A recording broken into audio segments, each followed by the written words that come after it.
Good afternoon, everyone. I hope you're all enjoying these sessions and nobody is feeling really sleepy out here because that's how the time is. So hi, folks. This is Rishi Maulik. I run the product line for the SDN and NFVI portfolios from Radisys. And just wanted to begin with a little bit of what we've been doing in and around the community of CORD. Obviously we are a systems integrator portfolio, and we've been using or leveraging our IPs and the workloads around the applications that we've been developing on top of CORD, both in the side of MCORD, which is around the wireless or mobility aspect, and then around the Volta Seba aspects, which is around the wireline side of things.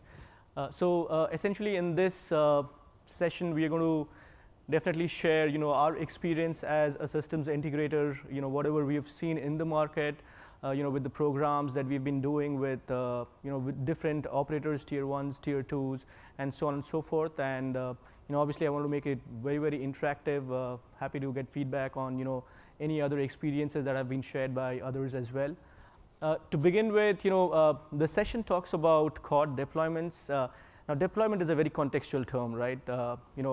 An extended field trial could mean deployment to somebody, an extended lab trial could mean deployment to somebody, and then actually subscribers using the services, the day 100 kind of a thing could also mean deployment to many people. Now, what we've seen is there are the deployment term, quote unquote, is a mix of all these three things that we've seen interacting with these multiple operators in and around CORD. And with that disclaimer, I'll begin this slide deck. So, obviously, CORD is a reference design. Let's be all very clear about it. It is definitely something to begin with. It's a very, very good engine to start with and understand really the concepts of disaggregation and disruption. And the key thing to understand here is the reference design actually inherently supports rapid innovation and customization, which is really, really key when we are talking about deployments, because what is available from the open source consortium is good enough to prove the concepts, but when we are talking about a day 90, a day 100 kind of a scenario, under the constructs of field trials and deployments, there are a lot of nitty-gritties that come in from an operator. And those are the things that have to be added as customizations on top of whatever is available from the consortium.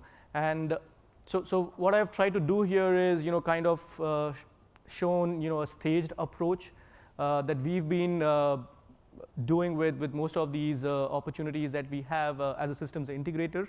Integration is key in terms of CORD anyways to begin with. Now generally we start with a conceptualization phase wherein an operator would definitely want to understand the exact nitty-gritties of this disaggregation. How do you really disaggregate the control plane and the user plane, irrespective of whether it is a wireless or a wireline portfolio. And then moving ahead, once that concept is proved in some shape and format, obviously we'll get into the details of that. Once that concept is proved, the very next step that we've seen operators taking is to quickly get into the customization and integration phases, wherein they are trying to understand that how can they take this reference design and make it fit to their exact requirements of deployment or a field trial. Now typically as part of those customizations and integrations, we are experiencing things like, how do I take this control system and hook it up to my existing OSS BSS, which in turn, if I go into granular levels of details, would mean that how do I integrate the platform onto an existing EMS system? How do I use the EMS of an OLT or the EMS of a RAN, and then hook that up to the OSS BSS system? It's all very, very innovative. It's very involved process. And that's one of the biggest experience that we've experienced, doing all these different programs in and around CORD, both M and R. And of course, once all of that is done, the last step is kind of the deployment stage. As I was mentioning before, it's contextual. Nobody goes into a deployment right then and there itself. There are stages there as well. So you start with first office applications, FOAs, and then you do field trials. You go through a long QA cycle, make sure everything is done and dusted, and then you go into live deployments and trials. So that's a staged, phased manner that we've seen for these different deployments and field trials with involving CORD. Of course, as we discussed before, we as Radices, we've been doing a lot of integration around the CORD pod, and we add a lot of. I don't want to make this a sales pitch. I'm really sorry, but probably inadvertently it's happening. But generally, as I said, it's an involved process which keeps on going. So you have to start with the architecture and design. You understand the customizations that are required from the operators, from the customers. And then the next thing is you start actually integrating and validating those requirements on the software loads. The next thing is once you've done that, there is a phase wherein a good bit of QA or validation and verification is supposed to happen, during which we're supposed to have maintenance, support, software support, hardware support, and so on and so forth. Once that is done, you're talking about remote management of the system. How do you install upgrades? How do you remotely manage orchestrating these workloads on these different CORD pods?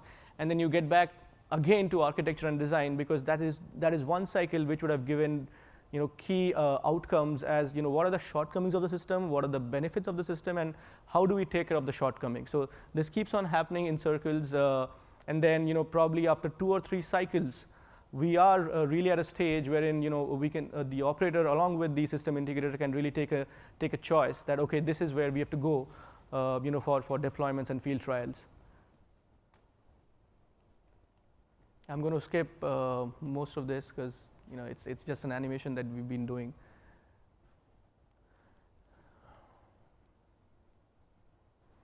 Now, obviously, the session is only about CORD, which is both mobile and the residential.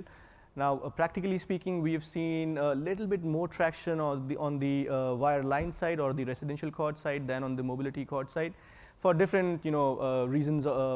Which obviously I don't want to get into the details of them, but I want, for the sake of this discussion, I wanted to start with those different stages that we discussed in the first slide.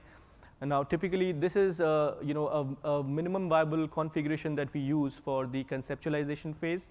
So what you're looking at is a Volta RCOD POC schematic, which is the minimum required config to prove typical use cases of HSIA using a Volta Seba pod. Now we are looking at if I go top to bottom, we are looking at a terminal server which is typically used to onboard the services. Then we are looking at a management switch for both outgoing internet connectivity. We are looking at a minimum 2 to 3 or 3 to 4 servers on which we'll be instantiating the different workloads of Volta. There is XOS, there is ONOS, there is the Volta core, and stuff like that. Of course, there is a white box capability that has to be brought in from the leaf spine fabric on the data networking side. So there is typically, it depends on whether you have a full-fledged leaf spine or you can just do with a leaf. So we've generally used with a leaf switch to begin with. And then, of course, from the hardware access side of things, from the PON access side of things, we typically use these white box OLTs. Edge core is definitely kind of a staple name in and around RCOD. And then we connect to the ONUs and the residential gateways to have an end-to-end setup using which the basic need of wireline, which is HSIA, could be demonstrated. I'll kind of skip through these slides because these are like very, very core technical details. But there are 2 camps that we've seen when we are dealing in our experiences. So there are 2 architectures that we have seen in and around Volta and Seba. The first architecture is this one, wherein we are looking at a complete disaggregated model. We are looking at both the OLT disaggregation, and we are also looking at a BNG functionality being disaggregated. So the previous incarnation of RCOD, which used the virtualized subscriber gateways, the virtualized CPEs, being orchestrated on top of x86 machines as containers and VM form factors, is one camp where people want to go the big bang approach. And then the second camp is where these operators want to take it slow and steady.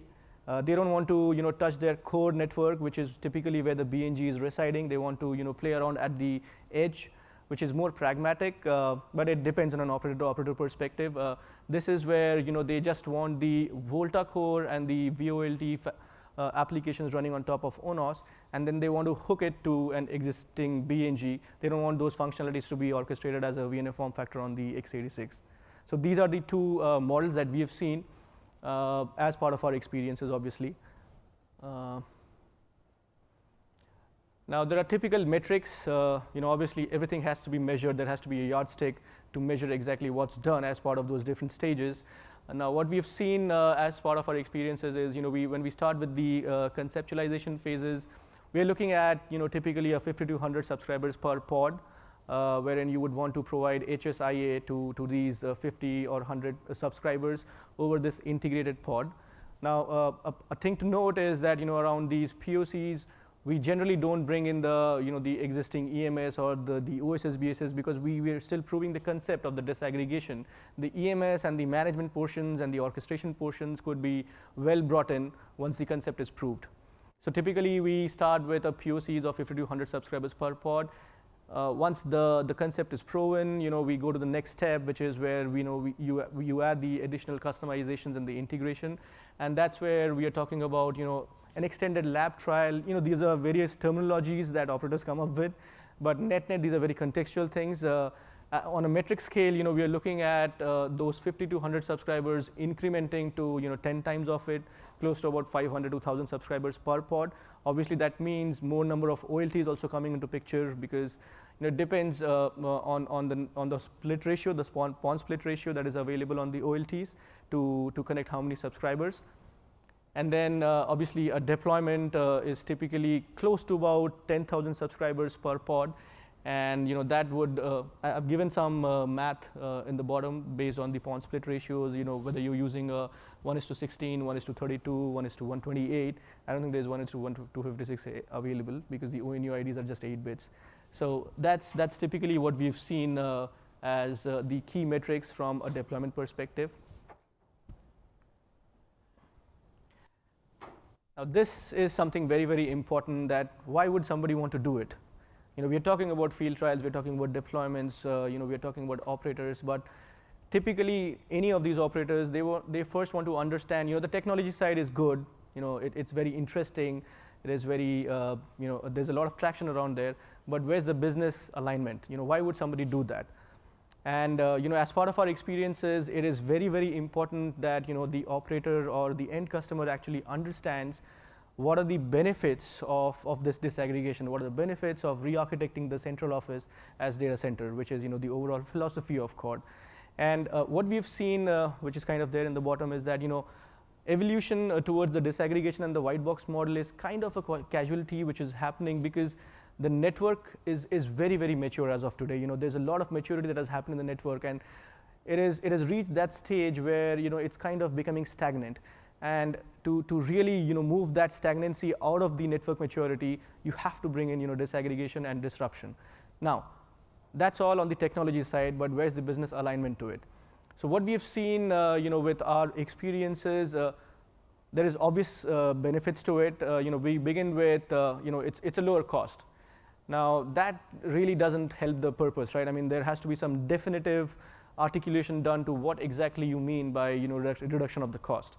Now, if we go into a TCO model analysis, a TCO is definitely a capex plus an opex at a very high, broad category level.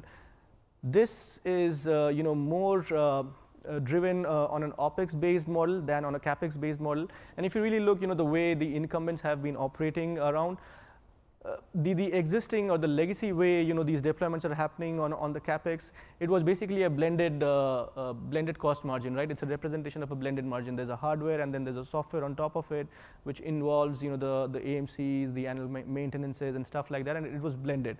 Now, that business model is being disaggregated between capex and opex, because now we are talking about white boxes, which are definitely much, much cheaper than, I don't want to take any names of a tier 1, but definitely much, much cheaper on a capex side.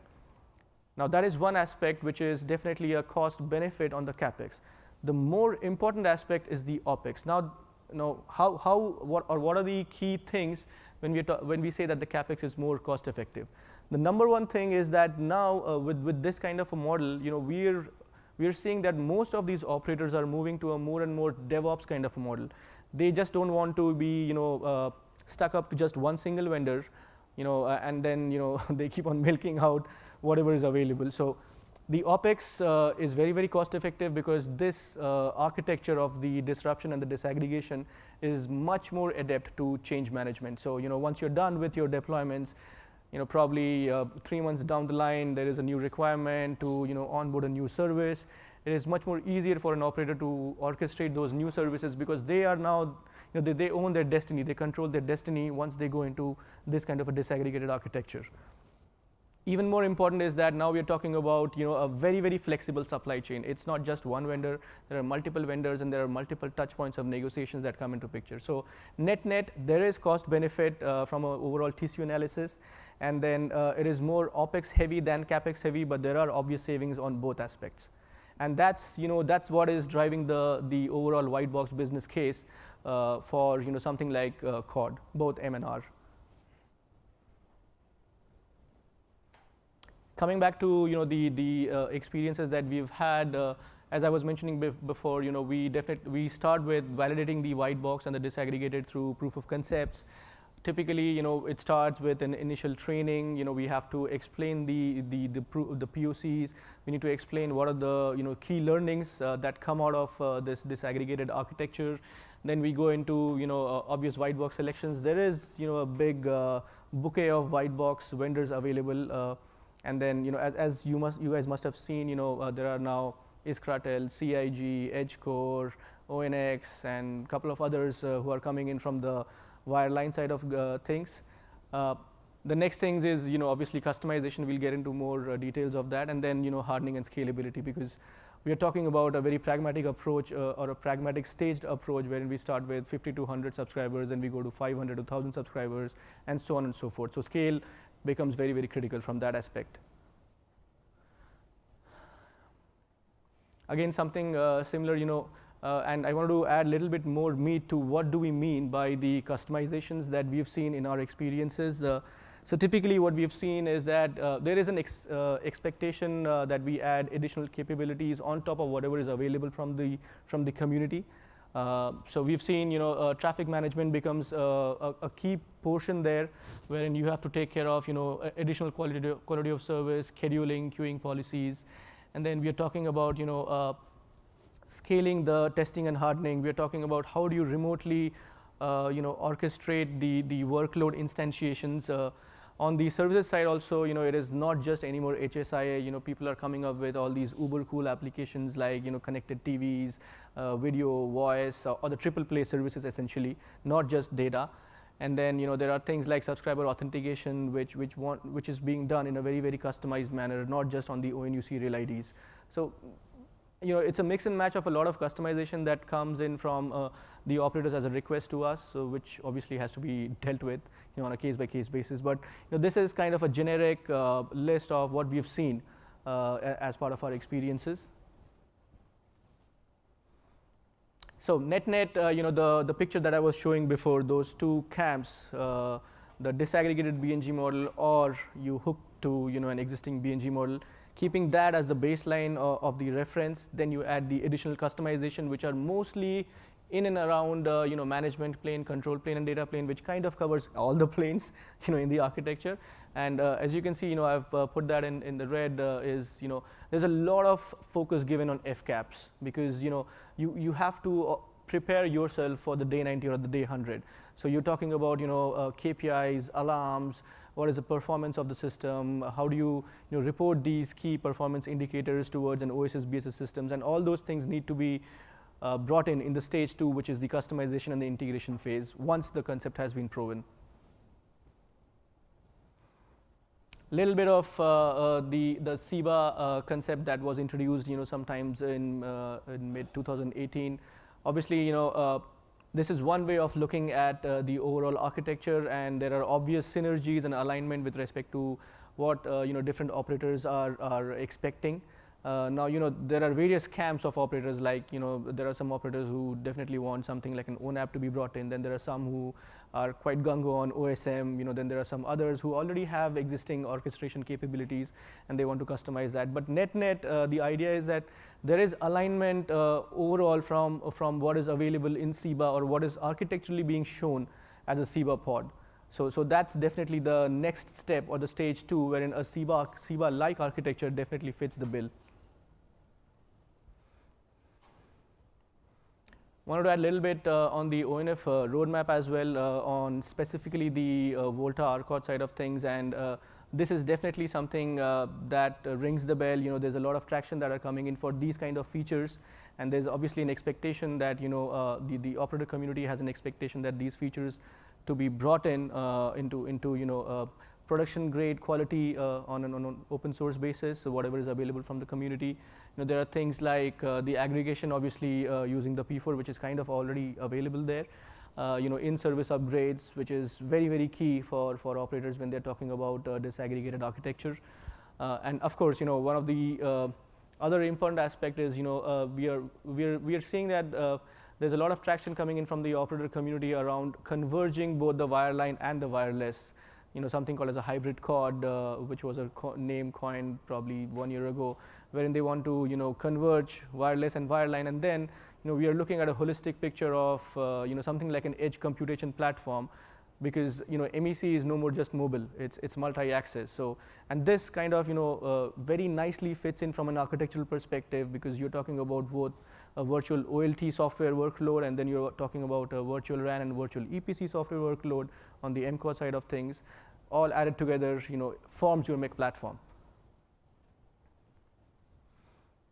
So that's my last slide. That's the big picture that we are seeing. That's where all the operators are driving towards. They're driving towards one, mother platform. If we go bottom up, it is obviously divided into these 5 different layers. We are talking about a hardware layer, and then if we bring in if I'm wearing my MEC hat, we have to think about the different deployment cases. So, the form factor is going to be different when we are talking about a cell site. It is going to be a little bit different when we are talking about a metro edge than the core, and then, obviously the CO. But MEC could, or such kind of a platform could play in all these 4 areas from an operator deployment perspective. If we go up, the NFVI layer becomes very, very critical. Obviously OpenStack is one thing, but people are also looking at the carrier grade version of OpenStack through Red Hat. They're looking at Wind River for real-time operating systems when we are talking about virtual RAN workloads, because it is time sensitive. And then obviously ESXi from VMware. Now there is a bit of tussle which is going on between whether we use VNFs or containers. Obviously, as I was mentioning, that needs a more involved architectural discussion. But at a high level, we are seeing that the vRAN kind of workloads still reside on a VNF form factor, typically because of the layer 1. It's time critical, and they don't want to have those latencies brought in when you move to a container or a VNF form factor. But otherwise, all other services which are non-time critical can definitely be orchestrated as a containers or VNF workloads. Now going up, there is definitely a requirement of a thin, common, scalable edge compute platform software, which is going to enable these uber cool APIs that can assess the mobile edge applications like the AR, VRs, the content cachings, or the gamings, to provide all that critical data analytics available from the network. You can provide the data analytics to something like a photo application. You can provide these data analytics to offload an existing traffic stream, not to go to the core network and get processed at the edge. Something similar to what David was showing in the Telefonica slide, where the 1 gigabit file was done in a much 10 times lesser time, because you are at the edge, so it is bound to provide you lower latencies. Because round trip times have been reduced significantly. And then when we go up, we are talking about that VNF layer, which is basically the workload layer. Because we are talking about multi-access, the workloads are definitely going to be related to wireline when you're talking about a VoLT. So this is basically the under the constructs of RCOD, Volta, Seba that comes in. Then there is MCOD, which is basically your vRAN, VEPC, or in fact a 5G CN and a 5G NR as well as a VNF form factor. And then there could be all these edge applications which have got nothing to do with the access, but they are all taking care of the access, or they're basically leveraging how the data is coming through these different technologies, whether wireline, wireless, or even cable, for that matter. And then, of course, there is a requirement of that management portion, that orchestration portion on top, which will take, which could be, an ONF base, it could be an OSM base, or it could be any other VNF manager that comes in, typically available from an operator, that goes and hooks onto the OSS BSS systems. So that's, the overall ecosystem and the big picture that, as our experience, we are definitely seeing all the operators marching towards. Obviously, everybody is taking a pragmatic, staged approach to reach the final goal, but everybody is, definitely aiming towards this particular architecture. That's all that I have from my side. Thanks a lot, guys.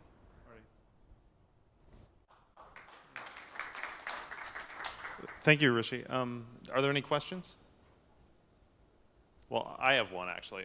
So how do you decide, as an ONF member and also as someone whose company participates in the community, how do you decide what portions of the work you do end up going upstream and getting shared, and what ends up being proprietary and an advantage for your company? That's a very good question, actually, because that kind of puts me on the spot.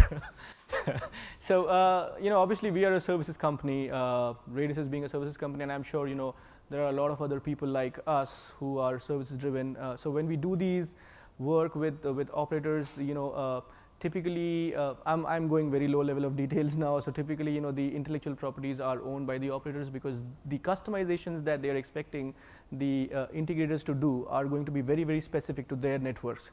Now, for obvious reasons, they don't want to contribute that upstream. However, having said that, I'll definitely want to mention Deutsche Telekom. We work a lot with DT around the Access 4.0, and as part of the Access 4.0 initiatives, what Radius is working along with Deutsche Telekom, there are portions which are specific to DT, because when we bring in the management aspects and how the overall architecture of A4 is done. But as part of that, obviously Volta and the ONOS stream is definitely being added, and as an operator, they keep on providing the guidelines of what is required next, and that is definitely being contributed back to the community, so that there is wider level of acceptance, not just from one operator, but from the overall operator community. That's the overall philosophy of ONF.